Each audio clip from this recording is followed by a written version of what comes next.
pessoal, aqui é a Juriveto do Livros e Bolinhos e esse é um vídeo resenha da série As Brumas de Avalon. Ou uma tentativa, gente. Eu não sei se eu serei capaz de resenhar esse livro. E não vou falar da polêmica da autora, porque esse livro estou falando apenas do conteúdo escrito, literário. Ainda pretendo gravar um livro trabalhando todas essas polêmicas, criador versus criatura, falando de J.K. Rowling, cancelamento, essas coisas todas. Mas esse eu vou tentar fazer uma resenha. Tentar por quê? Porque As Brumas de Avalon, a coleção que eu tenho é essa da Imago, que foi traduzida pelo Jaime Salomão. Deixa eu só conferir se foi ele que traduziu todos os livros. Sim. É essa aqui, tá?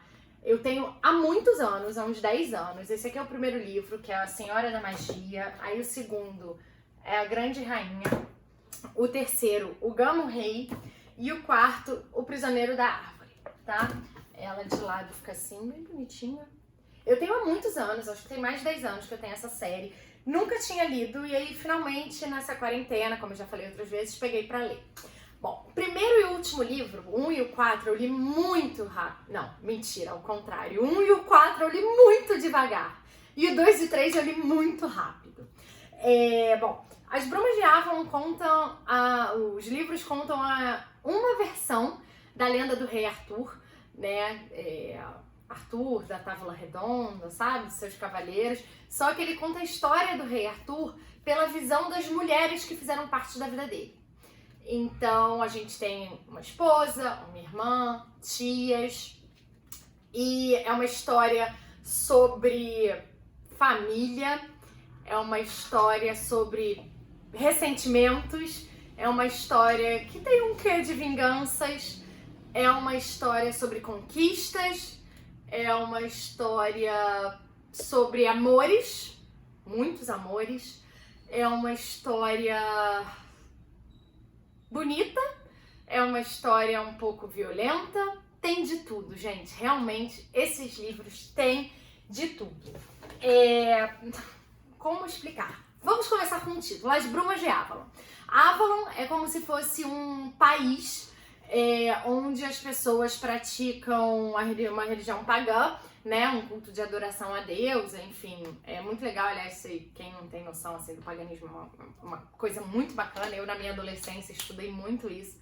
Enfim, é um culto de adoração a deusa e existe o que hoje a gente conhece como Inglaterra, né, mas na época, obviamente, não era isso, e os dois mundos coexistem e tem suas parcerias, até que o rei que domina esse país fora de Avalon, ele morre e é necessário colocar alguém no lugar dele.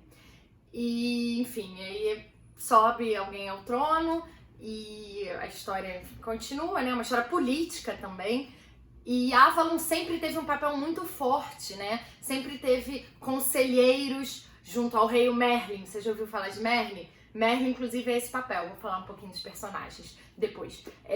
Então, Avalon sempre esteve muito próximo à política ali do local, né? Da Bretanha Maior, Bretanha Menor, tem vários nomes o continente, mas é o que hoje você conheceria ali como, sei lá, Reino Unido. E eu tô rindo porque às vezes as palavras me fogem e a história é tão complexa que eu tenho medo de dar uns spoilers, assim, então eu tenho que pensar 30 vezes. Não tô tão acelerada quanto eu costumo ficar, né? Bom, enfim, até que, um belo dia surge Arthur, e Arthur é destinado a ser rei, né, do Reino Unido, e ele jura fidelidade a Avalon. Ele promete, né, ele assume com o apoio de Avalon, inclusive, ele recebe a Excalibur do pessoal, eu ia falar da equipe de Avalon, ótimo, né, do pessoal de Avalon, e promete estar ali, sempre cumprir esse juramento, né, de proteger os costumes daquelas pessoas, né, enfim, daquele país, daquela religião. E ao longo da história isso não vai acontecendo. Ele se casa com uma mulher maravilhosa, muito cristã, e o cristianismo que está em alta, né, no mundo inteiro, depois da queda do Império Romano, ele começa a se entranhar na corte de Arthur, e isso tem consequências, porque o povo de Avalon se sente traído. E resumo do resumo, é isso. A gente acompanha nas Brumas de Avalon a ascensão de Arthur, a traição, né, dele ao juramento de Avalon e o que Avalon faz a respeito disso. Se eu pudesse resumir a história inteira em 3 partes, eu resumiria assim. Inclusive, até um pouco, né, a Senhora da Magia, que fala da Senhora da Magia, é a Senhora do Lago, tá? Minha opinião, tá, gente? Meu ver. É a senhora que governa Avalon. A Grande Rainha é quando surge a esposa, que virá a ser a esposa de Arthur na história. O Gamo Rei justamente, o Gamo Rei tem a ver com um ritual que acontece na coroação do rei. Então é quando, toda vez que um novo rei é coroado, obviamente, nos costumes antigos com apoio de Avalon, tem toda um ritual envolvendo gamos, que é um animal bem parecido com veados, e tem a ver com uma figura que surge na história. E o Prisioneiro da Árvore, tem a ver com a história também. Você só descobre o título lá no finalzinho e você fica surpreso porque não tem a ver com a história principal. É muito doido, tem a ver com um personagem muito específico. Obviamente não vou falar porque vai ser um mega spoiler. Bom, então, resumo da história é isso. Sobre os personagens. Arthur a gente conhece, né? É muito famoso. É um rei que une povos sob sua espada, que é a Excalibur, super famosa, né? Acho que todo mundo já ouviu falar, enfim, da Excalibur uma vez na vida, que nesse contexto é um presente de Avalon pra ele, e junto com esse presente tem uma bainha que impede que ele sangre muito nas batalhas, então isso ajuda a sobreviver muito, enquanto ele tenta levar a paz ao Reino Unido, porque ele luta contra os saxões muitas vezes. Tem muitas batalhas contra esse povo que tenta invadir, então a Excalibur tem um papel muito importante na história e essa bainha também, porque é feita de uma forma muito específica. A Guinevere, e gente, é muito louco, eu tenho que dividir isso com vocês porque eu ri horrores de mim. Eu li o primeiro livro inteiro. Só no segundo livro que eu fui me ligar que a Guinevere, como é que é? Gente, é um nome que eu não consigo pronunciar e eu não... Guinevere, que escreve. É G-W-E-N-H-W-Y-F-A-R. Só no segundo livro que eu fui me ligar que esse nome aqui é quem a gente conhece como Guinevere. Guinevere mesmo, sabe? Quem conhece Lendas de Rei Arthur já ouviu falar nela. E eu fiquei tipo... tudo fez sentido agora. Enfim, ela é essa figura cristã que vem pra vida do Arthur, né? Pra ser a grande rainha da vida dele.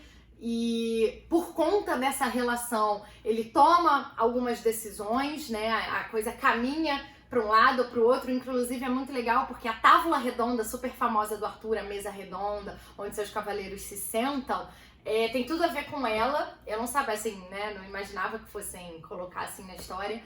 E temos a Morgana que é parenta do Arthur. É muito engraçado que a tradução usa muito esse termo, parenta. Do Arthur. Temos a Viviane, que é a Senhora do Lago, que é quem governa Avalon com muito coração e muita frieza também ao mesmo tempo. Ela consegue planejar e organizar as coisas que são necessárias, mas sem deixar de sentir alegria ou tristeza pelo que está fazendo. Temos o Merlin, a figura do Merlin. Gente, Merlin não é uma pessoa, não é um feiticeiro específico, ele é tipo um druida e é um conselheiro do rei, né, de todos os reis, então ele também muda ao longo do tempo, é um cargo, digamos assim, e tem um quê de magia, né, gente? Avalon é uma cidade, é um país, um continente místico, então tem muito de magia na história, ao mesmo tempo que tem muito de mundo real, sabe? A gente consegue imaginar as coisas que estão acontecendo ali, acontecendo aqui, porque é muito próximo. Eu acho que é uma história fantástica, mas que você olha e pensa, caraca, tipo, quase dá pra acreditar que aconteceu. Será que Avalon existiu? Será que era assim, assado? Enfim, tem todo um quê místico, tem um quê de magia, sim, um quê fantasioso, mas a forma como é escrita, você acredita realmente que não é uma história, tô lendo aqui uma fantasia medieval, né, de época. Não, é realmente muito próximo, sabe? Você consegue, mesmo com os rituais, com as coisas que acontecem, você fica, caraca, tipo, eu pelo menos acreditei que aquilo poderia acontecer. Eu fui tão sugada e mergulhada por aquele universo do Arthur e dos seus cavaleiros que eu super acreditava. Mas, como eu falei lá atrás, o ponto alto dessa versão da lenda do Rei Arthur é o fato dela ser contada por mulheres. E são mulheres fortíssimas, mulheres de personalidades muito marcantes, mulheres que você vai odiar, você vai amar, assim como os homens, tá, gente? Mas o destaque são as mulheres. Independente do Arthur ser o rei, de ter o Merlin, o destaque do livro são as mulheres. As coisas acontecem como acontecem, com o apoio ou por causa das mulheres. Então, assim, elas têm personalidades fortíssimas. Em vários momentos eu odiei várias delas. Em outros momentos eu amei e sofri por causa de várias delas e com várias delas. E a história é muito longa. Os 4 livros pegam muitos anos de história. Então, você consegue... Tirando a Guinevere, que essa aí, meu filho, eu peguei um ranço. Eu amava a Guinevere, gente, antes de ler esse livro. Eu achava que ela era a tal. Tipo, caraca, Guinevere, ai, quem é você no reino de Arthur? Eu queria ser a Guinevere. Meu Deus, depois desse livro que eu escrevo, peguei um ranço, mas um ranço. Mas enfim, foi o lado da história que eu decidi acolher, né? Conheço muita gente que fica do lado dela e que detesta a Morgana, por exemplo, que é a feiticeira, a irmã esquisita do Arthur, enfim. E é muito legal, gente. Eu acho que eu gosto de livros que te provocam nesse sentido, de não serem preto no branco, sabe? De uma hora você acha que pode confiar naquela pessoa e em outra hora você fica, caraca, que filho da mãe. E depois você fica, caraca, agora eu entendi por que aquilo aconteceu lá atrás, sabe? Eu achei muito bem construída. Eu acho que tivemos questões que eu suponho que sejam de tradução mesmo e formatação do livro, que alguns trechos ficaram meio confusos, assim, meio longos demais, e aí você parecia que era tudo no mesmo dia, mas aí você lia depois, aí parecia que na verdade já tinha passado o dia, você ficava na dúvida. Então tive uma dificuldade com alguns trechos muito específicos, que foi super tranquilo, tirando um deles, que era um trecho super importante, mas eu li 30 vezes até, enfim, tentar entender. Mas tem essas questões pontuais na edição, sim, tá? Mas no todo isso não pegou. Não foi um problema pra mim. O primeiro livro é um livro muito introdutório ainda, então eu demorei a engrenar, primeiro porque, né, quarentena, cabeça, 1000 coisas, mas assim, eu não engrenei rápido, li muito devagar. O segundo eu devorei. E aí, termina de um jeito que você fica... Oi? Como assim? Como assim não tem uma página depois? Como assim? Gente... Como assim? Sério, é um dos finais mais impactantes, assim, de livro. Eu falei, ainda bem que você compra todos juntos, os 4 juntinhos, e tem o 3 ali pra você ler depois. E aí, como acaba o 2 desse jeito, você emenda no 3. Então eu li o 3 muito rápido. Aí qual foi o problema? Pro livro 4 eu já tinha um spoiler. Como é uma história muito conhecida, eu fui fazer uma pesquisa sobre um nome de um personagem e caí num mega spoiler. Então eu já dei uma... desanimadinha, né?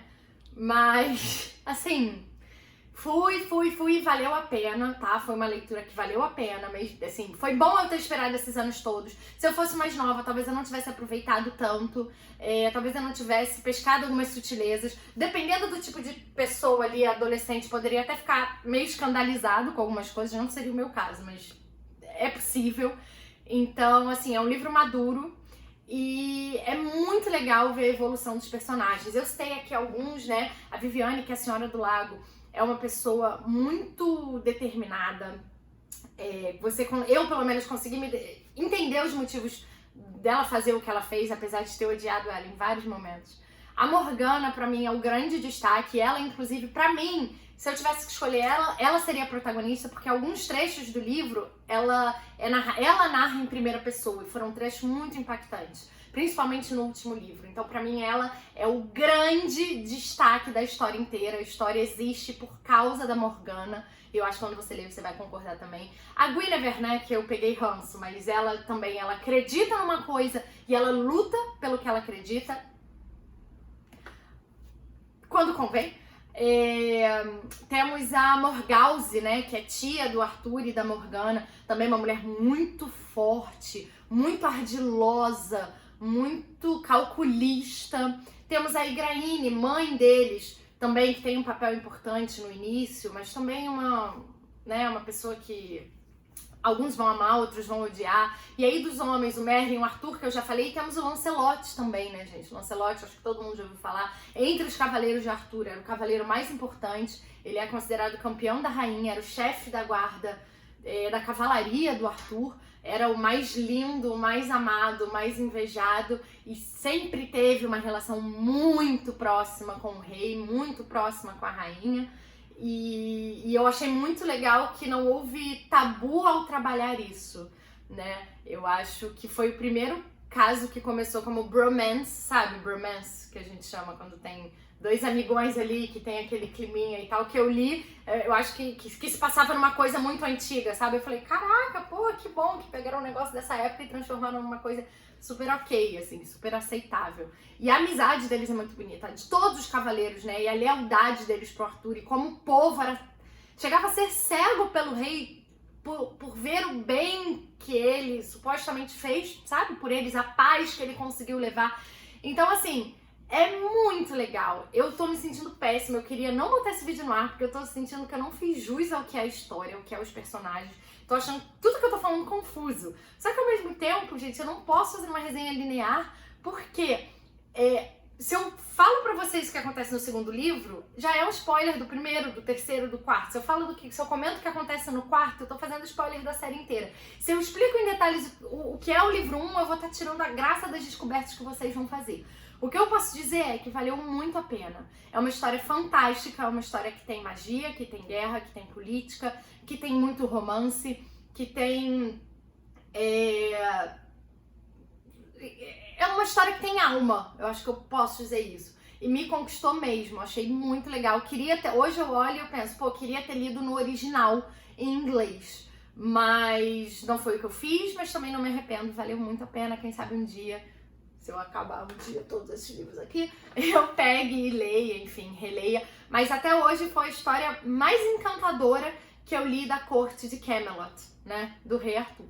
Então, assim, e é muito legal, porque tinha várias coisas que eu achava que sabia, ou coisas que já tinham no meu imaginário, tipo Camelot. Eu achava que Camelot era o reino, era um lugar, era óbvio. Não, é uma coisa que só surge lá na frente. Sabe, Excalibur, pô, a espada que, sei lá, a espada do Arthur, é óbvio, mas como aquela espada vai parar na mão dele? Sabe, Lancelot, pô, melhor cavaleiro do Arthur. Mas e daí? Qual é a consequência disso? O que acontece? E eu não cheguei nesses detalhes, gente, mas esses personagens têm filhos. A maioria deles, pelo menos, tem filhos que dão segmento à história também. Então, assim, acho que valeu muito a pena.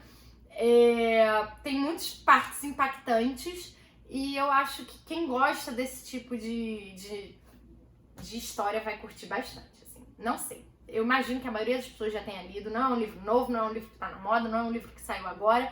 Mas se você ainda não leu, tenta dar uma chance. Pelo menos passa do primeiro livro, chega no segundo. O segundo é sensacional, gente. O final é realmente... Se você leu, me diz. Quando tu leu aquela página final ali, tu não ficou tipo... Caraca! Cara, sério, não tem como. Não tem como. Não tem como mesmo. Enfim, se você já leu, fala aqui nos comentários o que você achou. Se você não leu, tem vontade de ler, me fala o que você espera da história. Eu juro que eu tentei ser o mais didática, sei lá, possível, mas sem estragar as grandes surpresas. Porque hoje eu sei quanto ter uma surpresinha de nada, um pontinho de nada do livro spoilado. Pra mim, ter lido aquele spoiler estragou um pouco a magia da leitura em determinados momentos. Então... são tantos acontecimentos tão complexos e tão interligados que qualquer coisa que eu fale aqui vai estragar alguma surpresa da história pra você.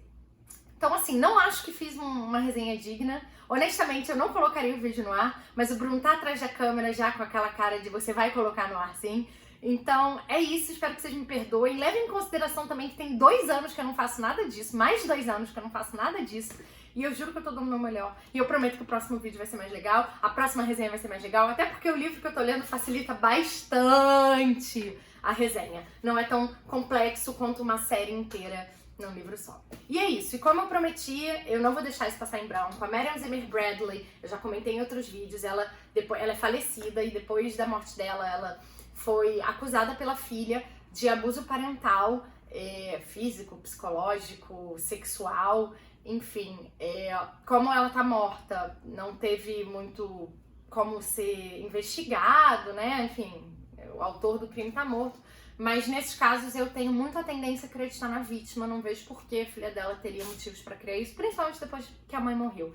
Então é uma polêmica muito grande na comunidade literária. Os fãs da Marion, gente, esse livro é muito famoso, tem muitos fãs muito apaixonados por aí. Foi aquela coisa amo, odeio, cancela, não cancela. Eu decidi ler apesar disso e vou falar sobre isso em outro momento, mas eu não podia deixar de terminar o vídeo sem fazer esse alerta, porque eu sei que tem gente que não gosta de ter contato nenhum com obras feitas por pessoas questionáveis, né? Que, enfim, tiveram problemas na justiça, que têm acusações de abusos ou de qualquer outra coisa. Então, acho que é meu papel também falar. Não estou fazendo ainda juízo de valor, estou apenas noticiando fatos. Beleza? É isso, gente. Eu tô me sentindo péssima, eu tô me sentindo um horror. Ai, que saco, mas eu vou botar no ar mesmo assim, paciência. A gente espera que semana que vem seja melhor. Eu vou ficando por aqui, se você ainda não se inscreveu no canal, se inscreve, dá like, deixa comentário, ajuda, gente, por favor. Vocês pediram tanto pra eu voltar, eu voltei, eu juro que eu tô me esforçando muito de verdade. Tá bom? Eu vou ficando por aqui, espero que vocês tenham uma ótima semana, continuem em casa se possível, se protejam, máscara, álcool em gel, protejam aqueles que vocês amam. E isso ainda não acabou, mas vai acabar. Mas até lá, fiquem em casa. E, cara, vai maratonar os vídeos do Livros e Bolinhos aí, entendeu? Pelo menos ajuda a passar o tédio. E uma dica muito engraçada, sabe aqueles programinhas que você instala no computador, no Chrome, enfim, pra acelerar vídeo? Eu assisto meus vídeos na velocidade 1.7, 1.8. Eles ficam bem divertidos. Recomendo. É isso. Eu vou ficando por aqui. Nos vemos no próximo vídeo na semana que vem. Beijo. Fui.